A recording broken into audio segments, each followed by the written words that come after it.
ज्ञानेश्वरी अध्याय 18 भाग 2.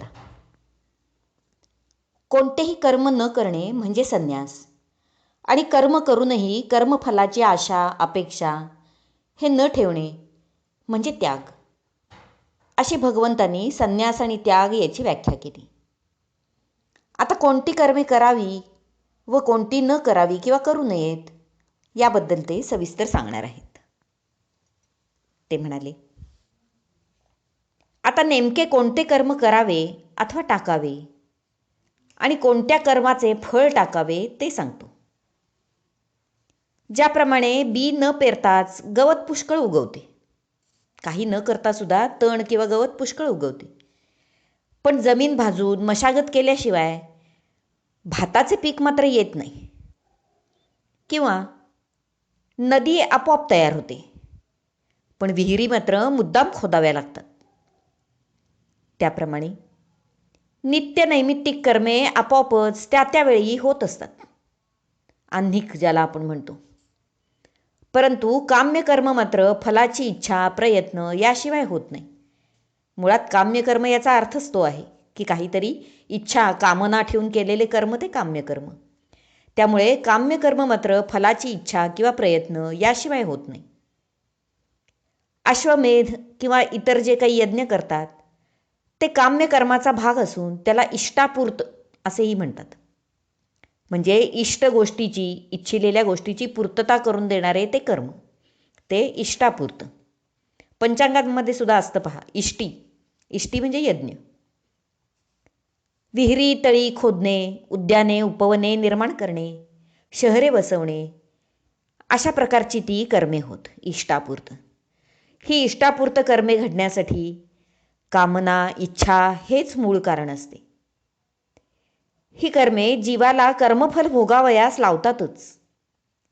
जरी ती परोपकार म्हणून केलेली असली किंवा लोकोपयोगी असली तरीही ती कर्मफल भोगायला लावतातच.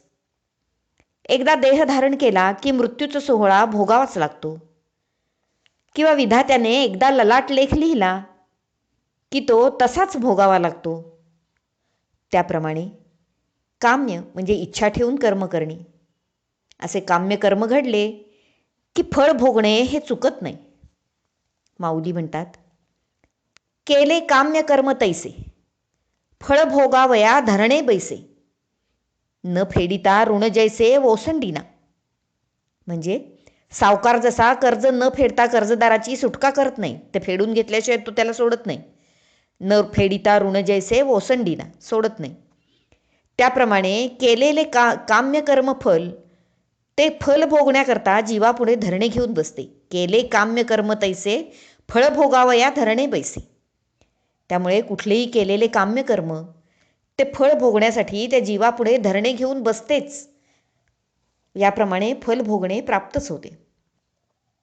आणि अर्जुना, काम्य कर्म फळाची आशा न ठेवता अजाणतेपणी जरी घडले तरीही त्याचे काय असेल ते शुभाशुभ फळ भोगणे क्रमप्राप्तच होते.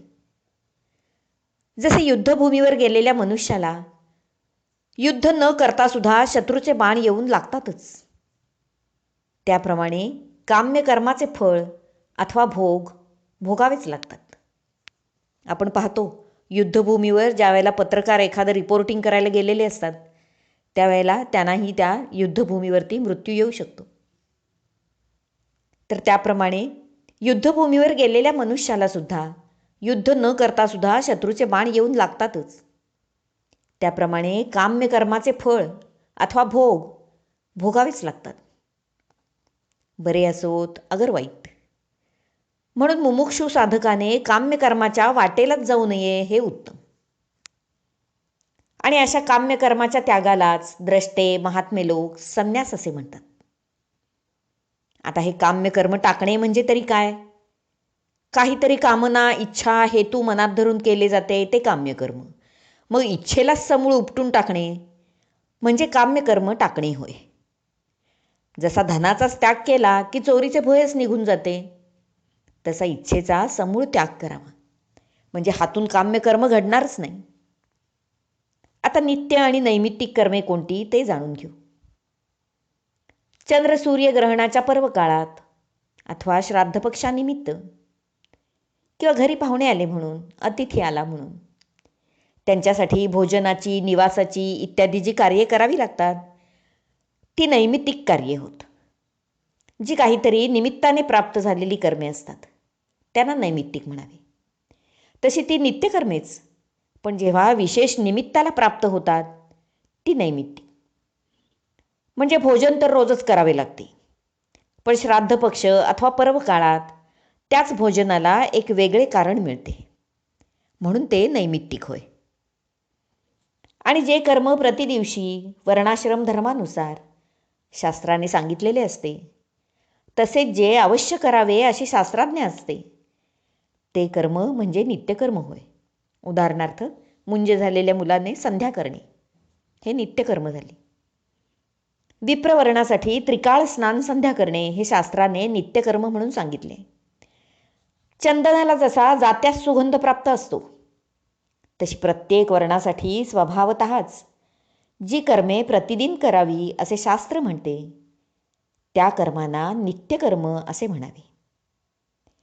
ही कर्मे शास्त्रात अनिवार्य म्हणून सांगितल्यामुळे काही जण त्याला फल नसते असे म्हणतात, पण फळ असते त्याला.